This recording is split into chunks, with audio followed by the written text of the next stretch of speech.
Nagsisimula ang pelikula sa paggising ni Megan sa tabi ni Alec. Tahimik na bumangon si Alec mula sa kama at naghanda bago umalis. Nag-post si Megan ng thank you note, tapos binuksan ang pinto. Tumunog ang alarm ng pinto kaya napilitan siyang bumalik sa higaan. Noong nakaraang gabi, nagmumukmak si Megan sa kanyang apartment. Wala siyang trabaho. Dumating ang kanyang kasama sa bahay na si Felisa mula sa trabaho at inimbitahan si Megan na sumama sa birthday party ng kaibigan ng nobyo niyang si Cedric sa isang bar. Nag-aalangan si Megan pero hindi tinanggap ni Felisa ang pagtanggi. Naglakad sina Megan, Felisa, at Cedric papunta sa bar, ngunit nakalimutan ni Megan ang kanyang ID kaya gumagawa siya ng paraan para mapayagan siyang makapasok ng bodyguard. Biglang dumating ang dating kasintahan ni Megan na si Chris, kasama ang bagong girlfriend nito. Naiinis si Megan at nagpas siyang umuwi na lamang sa kanyang apartment. Pagdating sa apartment, nag-login si Megan sa isang dating website. Nakatext siya ng dalawang lalaki pero pinili niya si Alec dahil mukhang normal ito. Hiningi ni Megan na ipakita ni Alec ang kanyang apartment at pumayag naman ito. Nag-video call sila at nang makontento si Megan, nagpasya siyang pumunta sa Brooklyn. Kinabukasan, sinubukang umalis ni Megan habang natutulog si Alec, ngunit tumunog ang alarm. Nagpasalamat si Megan kay Alec, pero tulog pa rin ito kaya napilitan siyang manatili. Makalipas ang ilang oras, nagising na si Alec dahil sa alarm. Sinabi ni Megan na nag-enjoy siya, ngunit sinagot siya ni Alec na parang normal na lang ito kay Megan.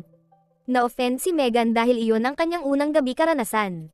Nagkaroon sila ng pagtatalo at umalis si Megan ng galit, isinara ni Alec ang alarm sa likod niya.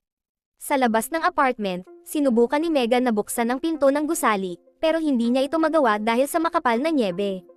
Habang naglalabas si Alec, sinubukan din niyang buksan ang pinto ngunit walang nagawa dahil sa dami ng nyebe. Walang ibang magawa si Megan kundi bumalik sa apartment ni Alec. Habang nanonood sila ng balita, nalaman ni Megan na mas malala pa ang sitwasyon ng snowstorm kaysa sa inaasahan, at pinapayuhan ang mga tao na manatili sa loob ng bahay. Tinawagan ni Megan si Felisa at humingi ng tulong para makaalis, pero wala rin siyang magawa. Gumawa ng oatmeal si Alec para sa agahan at kumain sila ng may awkward na katahimikan. Iminungkahi ni Alec na magpanggap silang hindi sila natulog magkasama para mawala ang awkwardness, pero tumanggi si Megan. Ngunit nang magsimula silang manahimik at mabagal ang oras, napapayag si Megan sa kondisyon na hindi magtatanong si Alec ng nakakainis na bagay. Pumayag si Alec at tumakbo si Megan sa banyo. Habang nasa banyo, binuksan ni Megan ang isang magazine at nakita ang isang artikulo tungkol sa mga girls you'll find online.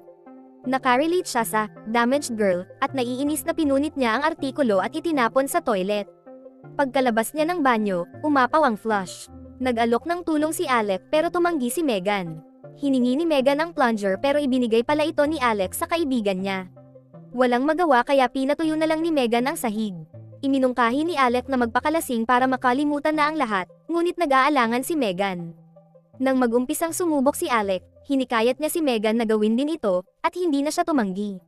Nang bahagyang lasing na si Megan at Alec, nagdesisyon silang maglaro ng ping-pong. Hindi maganda ang kinalabasan ng laro dahil tinutokso ni Alec si Megan tungkol sa pagiging pre-med student niya kahit tapos na siya noong nakaraang taon. Pagkatapos ng laro, naggupit sila ng papel at gumagawa ng mga hugis habang nag-uusap tungkol sa kanilang buhay. Maya-maya, kinailangan ni Megan gamitin ang banyo pero hindi pa rin gumagana ang toilet ni Alec.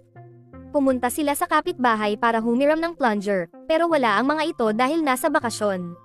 Nakaisip si Alec na pumasok sa apartment ng kapitbahay sa pamamagitan ng bintana para magamit ni Megan ang toilet. Nag-ayos si Megan, at silang dalawa ay pumasok sa apartment ng kapitbahay. Matapos magamit ni Megan ang toilet, kinuha ni Alec ang plunger at bumalik sila sa apartment. Inayos ni Alec ang toilet gamit ang plunger at nakita ang pinunit na artikulo. Napahiya si Megan kaya tumakbo siya pabalik sa sala. Habang nakahiga si Megan sa sofa at nahihiya, sinubukan ni Alec na patahanan siya. Nabanggit ni Alec na hindi siya tumigil sa pag-iisip tungkol sa pagtulog nila magkasama. Iminungkahi ni Alec na mag-experiment sila sa pakikipagpalakpakan dahil wala silang nararamdamang emosyon para sa isa't isa at malamang hindi na sila muling magkikita. Tumanggi si Megan sa ideya. Pagkatapos ng ilang sandaling pag-iisip at dahil sa kuryosidad na malaman ang kanyang sariling mga pagkukulang, pumayag si Megan na pag-usapan ang tungkol sa pakikipagpalakpakan. Si Alec ang unang naglahad ng kanyang mga pananaw, at pagkatapos ay si Megan naman. Nang matapos sila, nagkaroon ng awkward na katahimikan. Nagtanong si Megan kung maaari siyang maligo, at sumagot si Alec ng oo. Mabilis na tumakbo si Megan papunta sa banyo ngunit bumalik din agad. Iminungkahi ni Megan na i-practice nila ang kanilang teorya at pagbutihin ang kanilang skills. Agad namang pumayag si Alec. Habang ipinapaliwanag ni Megan kung paano nila ito dapat gawin, hinalikan siya ni Alec. Naging mas intimate ang mga bagay at nagpalakpak sila.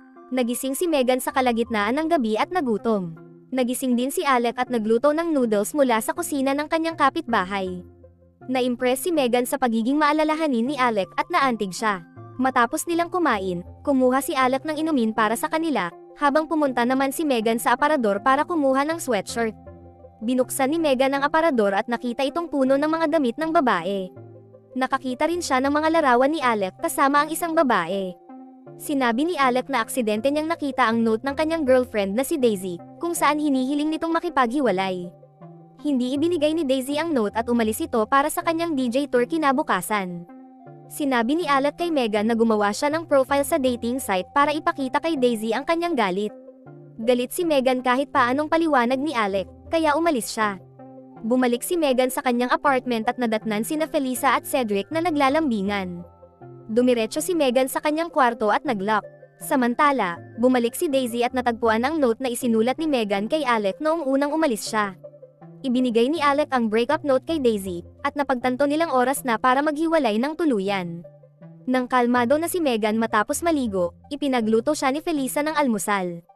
Iminungkahi ni na Felisa at Cedric na lumipat na si Megan, dahil napagtanto nila na gusto nilang magsama ng mas matagal.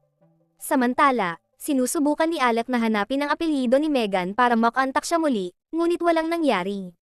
Kinagabihan, nagdaos si Megan ng New Year's Eve party sa kanyang apartment. Nakaayos si Megan at umiinom ng alak. Lumapit si Ben, kaibigan ni Cedric, at ipinakilala ang sarili. Napag-alaman nilang magkaklase sila ni Megan noong grade 10. Naging malapit si Megan kay Ben at masaya silang nag-uusap nang biglang dumating ang mga pulis. Sa istasyon ng pulis, ipinakita kay Megan ang isang note na may pirma ng pangalang Megan na nakuha sa apartment ng kapitbahay ni Alec. Ito ang parehong note na isinulat ni Megan kay Alec noong umalis siya. Sinubukan ni Megan ipaliwanag na sinet up siya ni Alec, ngunit siya nga ang pumasok sa apartment ng kapitbahay, kaya sinampahan siya ng kaso. Ilang oras ang lumipas, dumating si Alec sa istasyon ng pulis na may dalang bulaklak at lobo. Inalok ni Alec na bayaran ang piyansa ni Megan, ngunit tinanggihan ito ni Megan. Ilang sandali pa, sina Felisa at Cedric ang nagbayad ng piyansa ni Megan. Habang paalis sila, lumapit si Alec at nakiusap kay Megan na makausap siya.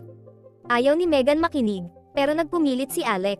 Inamin ni Alec na nagkamali siya sa hindi pagsabi kay Megan tungkol kay Daisy, pero gusto niyang magkaroon ng pagkakataon na ayusin ang lahat sa kanila.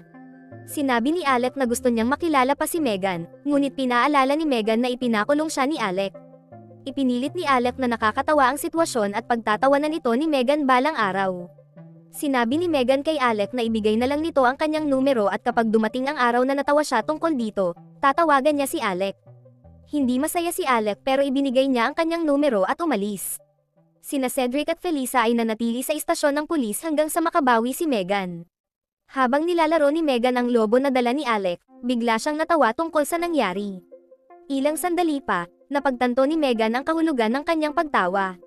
Nang umalis na sina Cedric at Felisa, nanatili si Megan at tinawagan si Alec. Sinagot ni Alec ang tawag at tinawag siyang Jologs ni Megan. Sa gitna ng kanilang pag-uusap, napansin ni Megan na papalapit si Alec. Hindi na hinintay ni Alec na ibaba ang tawag, hinayla niya si Megan at hinalikan. Natapos ang pelikula sa paglalakad ni na Megan at Alec sa dulo ng kalsada, parehong napagtanto na wala silang matutuluyan. Ano sa tingin mo tungkol dito? Ibahagi ang iyong opinyon sa mga komento at huwag kalimutang i-like at mag-subscribe. Hanggang sa muli!